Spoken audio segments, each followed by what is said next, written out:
Do a quick video of the game that I made. I'm going to use the term game very loosely. So I'm going to open up Dev C++, which is what I've done the game in, and open up the project here.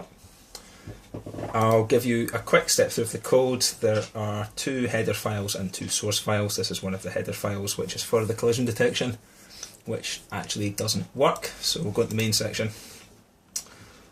This just shows you all the steps in the main method in the main source file. Basically it deals with things like setting up the game, drawing the images to the screen, moving the player, and just setting up the audio as it plays a bit of game music. So it's got a couple of steps through for things like that. And then obviously the main method's in here as well, so it sets up the game, and this is what actually calls all the methods to start the game. There's another source file for player. This deals with all the movements of the player itself. They're called by the main method. And this deals with how to move the player left, right, up and down on the screen. And it sets all the coordinates for the player.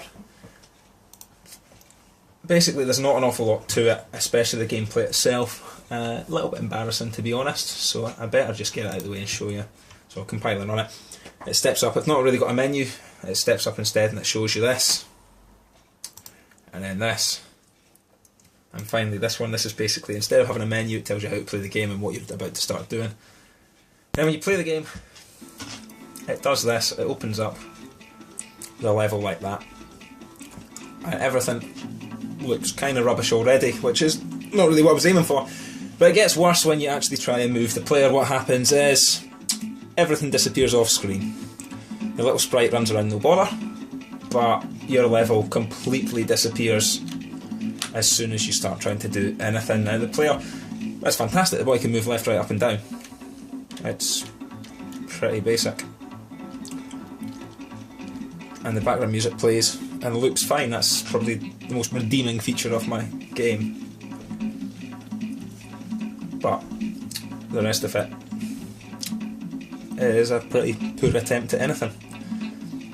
And I say the audio is the best bit, but when you actually exit the game,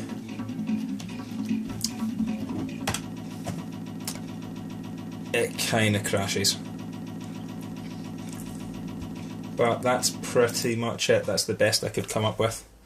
And I've explained everything in my documentation that I submitted. So let's just go with that.